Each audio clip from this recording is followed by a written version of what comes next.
What's up, guys? So this is a different style of video than I usually do, especially compared to recently with all the travel vlogs and the interviews and just everything that I've been putting out. So this is going to be different mainly just because the YouTube content lately and even the Twitch content lately has been a little dry because I've been sick. So I just wanted to let you guys know that I'm still alive.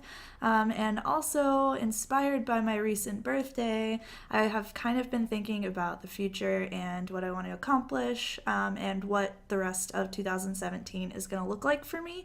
And so I figured I would let you guys know the plans for that. So if you guys don't know, Anyki has been like a really big part of my life, and if you haven't heard of them, they are the partnership between Intel and ESL to promote diversity and inclusivity within gaming and esports.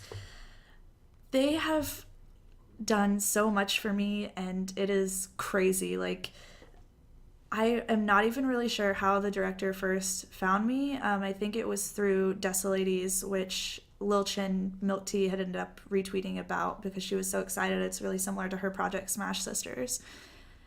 And they found me and invited me out for TwitchCon in October last year. And that was so exciting because I'd never done booth work in gaming before. I mean, I'd worked for companies before like G2A and a few others, but I haven't specifically done something at a booth at these conventions like I've been doing so much recently. And so I went to that TwitchCon and I was like, I am gonna blow this out of the park. I'm really gonna show them that I care about their vision of the future, for gaming and community, and just their positive impact that they're gonna have. And I want to, they're flying me out, they're putting me in a hotel room. Like, I want them to get the best that they could possibly get out of somebody, and I want to be able to give them that. And so whenever I was at TwitchCon, I really did my best to talk to as many people as I could, as in-depth as I could, and really get to know as many people as possible. And it was so awesome. It was so exciting.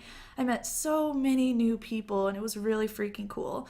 And after I had left and I came back home to Austin, I was just like, man, this kind of sucks because I'm really gonna miss working for them. Like, that was really fun. I did not expect to be, invited out in the future, but it ended up happening. And so they invited me to the first, or I guess the second thing was DreamHack Vegas, which didn't end up working out, but we did get me to PAX South and PAX East, and DreamHack Austin is coming up soon. So this will be the fourth.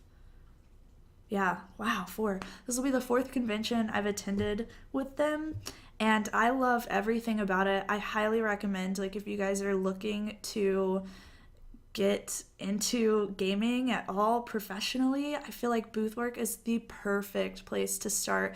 You meet so many people, you really have time to kind of put your feelers out there and figure out what you enjoy and what you like about the industry, and just take your time and get to know people and make connections with people, because in the long run, those connections and you being friends with people is really what is going to help you accomplish and succeed and just be a better person than you were the day before. Even it doesn't matter what your goals are. It doesn't matter if you want to be professional in the industry, if you want to be a personality, if you just want to play a lot of games, you can get a ton of free games by going to these conventions. So I highly recommend anybody, anywhere, if you like gaming at all, to go to conventions because it's so awesome. But anyways, I digress. I'm getting a little bit off track. I'm so thankful to Anyki and for the lifestyle that they have kind of shown me, and the amount of time that they are deciding to invest in me, and just their belief in me out with applying for a position at Twitch. And I am so thankful for that. She's looking over my resume and my cover letter, and she knows the people that are doing the hiring. So, I mean, it just goes to show that, like, nobody's going to accomplish anything alone, right? So these are great connections for you to go to these conventions and make. And just seriously, so much thanks to Anyki for having me out and for believing in me. That has really helped me out a lot. Aside from that, so my Anyki goal for 2017 slash my 27th year of living would be just to keep going to conventions with them and doing as much as I can to support them and help them. And yeah, just be a good role model for other people out there that feel like gaming can be a little toxic sometimes. Lift people up in those situations consistently throughout the rest of the year and the rest of my life. So another big thing, of course, you guys know, if you know me at all, is Desolades, and that is so close to my heart still, even though I don't play a ton of Dota anymore. I have kind of been cheating on Dota with Overwatch, and this is totally fine. Every time I've played a game of Dota recently, I feel like it just sucks. It's so sorry. It's so toxic and it really brings me down. And anytime that I play, I don't even use mic. Like, I used to be so against women that didn't use the mic, and not necessarily that I was against it, because of course I want everyone to do whatever they want, what makes them feel comfortable, but at the same time, not using the microphone to me was just, I mean, it helps you communicate better. But it just seems like recently I haven't felt like I want to communicate nearly as much with people in the games. I don't really know what it is. It seems like everyone is just super negative and just disgusting. So I get really upset every time that I play a game. And so that's why I have left my old love Dota and been playing a lot of Overwatch recently. Dota is always going to have a big place in my heart just because that was my first major gaming experience aside from Halo, which I played for quite a few years and for quite a few hours. Dota was just something for me that has been awesome, and it's been a great way to make friends and feel like a part of something. So while I probably don't really see myself investing that much more time into Dota, I do feel like I will always care about the game, and I will always care about the community and the people that are involved in Desolades. I care about so much, and they're just awesome, and I want to help them out in any way possible. So I will keep working with that project for sure. Oh man, you guys, I feel like this is going to be a big year. So I've kind of made this agreement with myself that if I don't land something full time, which I've been looking for over a year and a half, if I don't land something full time by August, I guess I'm gonna try to go back to school and get my degree. And while that does not sound extremely exciting to me, I love the pursuit of education, and I have so much respect for people, especially that go the more traditional route, but at the same time, it just doesn't feel like it's for me. If going to school and getting a degree and working on, all these additional projects while I'm in school is what I have to do to be able to be a good candidate for future jobs, then that's what I'll do. But at the same time, I really, really have a passion for independent research and for just learning and critical thinking and figuring out how to find answers on your own instead of just regurgitating things that come out of a book. To me, I was in gifted and talented classes whenever I was growing up. I got straight A's. I was a great student, but I went to college and I was just like, I can do better. Like, these classes are so slow. I don't like this. It just wasn't for me. And so kind of sucks, but if that's what I have to do, that's what I have to do. So we'll see what happens. Hopefully I can get a position full time before August, but if not, we'll see. Another big thing is that with my kind of pursuit for a full-time career lately, it has been more focused on remaining in Austin up until very recently with PAX East. So after PAX East came and went, I kind of started thinking, maybe I should be looking into relocation, mainly because I would like to work in gaming. For a long time I thought just as long as I get a full-time job, it's fine. But I do really want to pursue my passion as well as have the opportunity to be a professional and grow professionally and just in every way that I can whenever I'm employed somewhere full time. And so if I could do that within an industry that I'm passionate about, that would be freaking awesome. But I also am not going to accept smaller paying positions just because they're full time. So I have a huge position that I'm applying for with Twitch, and I hope that I am not jinxing myself by talking about this. But that is a potential relocation for me, and I'm now completely open to relocating for jobs. So be that California or New York or staying in Austin, as long as I get a job where I feel like I fit in and that I am growing, I will be happy no matter where it is. And that's a little nerve wracking to think about because I did just move to Austin, not even 2 years ago. And so moving is going to be a little annoying, but at the same time, I guess that's what you have to do. And then,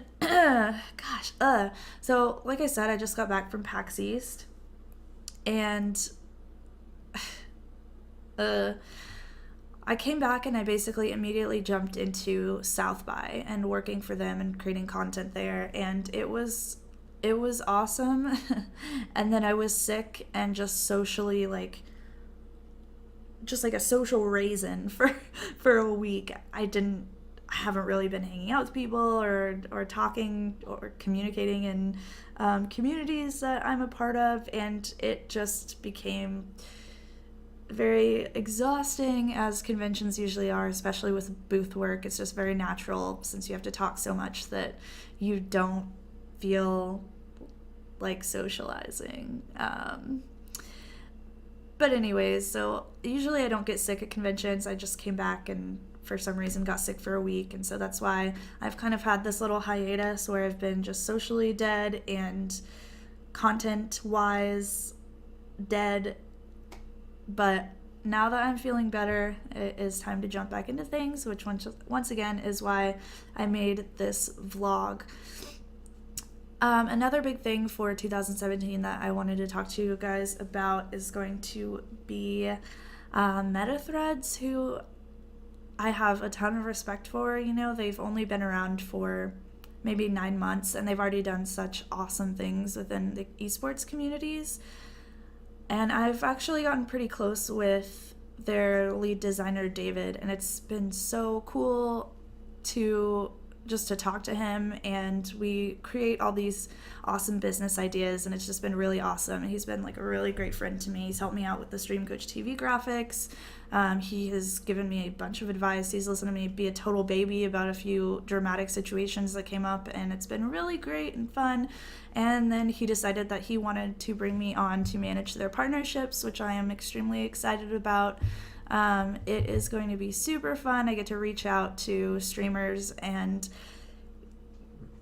kind of partner them with meta threads, and they'll create like a t-shirt, and we're looking into like what type of campaigns we want to have, what requirements we want to have for them. Are they going to be contracted? So it's really fun to be like on the ground floor of something that I feel like is going to be huge in the future, and be able to help them out and to develop a program for them and to help them with their partnerships, like to see them grow and to help them grow in a way that I am so passionate about, which is leveraging influencers, is just so much fun for me. And so it's a perfect intersection of like my passion for streaming and leveraging those types of people and using that as marketing. So it's influencer marketing plus digital campaigns plus meta threads / esports apparel / like any kind of gaming apparel, which I love all of it. So I'm really excited for that. So that's another big thing that I'm going to be doing. And then of course, as I mentioned, Stream Coach TV is another huge love for me still. It's so much fun. It's honestly, I love interviewing. I love learning more about interviewing and learning how to be a better host and how to communicate better. I am not a great speaker, so it's been awesome for me to kind of learn what it takes to be a better speaker and what it takes to be a better interviewer, and I'm really excited to continue that project. I've already had some companies reach out and say that they really like the content, and that once it grows a little bit more, that they are interested in helping out. So I am so excited for that. It's gonna be so cool. So other than that, let's see, meta threads, Any Desolades, Stream Coach. yeah, other than that, I mean, I guess I'm going to spend the rest of this year just learning more and trying to get better at hosting and just being a better role model within the communities that I'm in. And then also, one last thing is I am trying so freaking hard, you guys. Oh my God. I'm trying so hard to get back to streaming, but it is so hard for me. And I have told you guys this before. Like, you probably mentioned, or I've mentioned it before, and you probably heard if you've been around at all in a stream or even in Discord or around on Twitter. I put a lot of work into my channel 2 years ago or so, like right before I moved to Austin. My channel was my freaking life. I had a full-time job. I was a department manager at Urban Outfitters, and still I would sometimes get in trouble with that job because of how much I was focused on my stream. And it is so hard now seeing that like Twitch has obviously changed their partnership requirements, which technically they're pretty much the same that they always have been. Those were just like the unwritten rules, but now they're written, so it's a little more cast in stone, so it might affect the way that people are partnered in the future. Not really sure how that's going to play out, but we're going to see. And to see that change after I put in all this work and decided to stop streaming as much as I did is just a little disheartening, but a little exciting at the same time.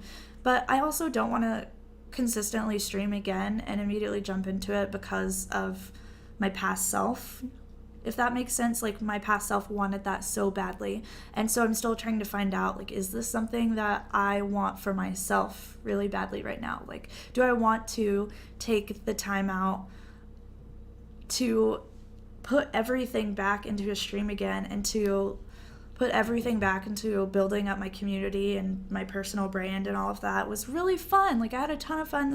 That's why I fell in love with marketing. But at the same time, it is a ton of work, and I don't think people realize how much work it is, that after you've stepped back, it's so hard to get back into it. And I wouldn't want to get back into it just to prove to my past self that I knew that I could accomplish it.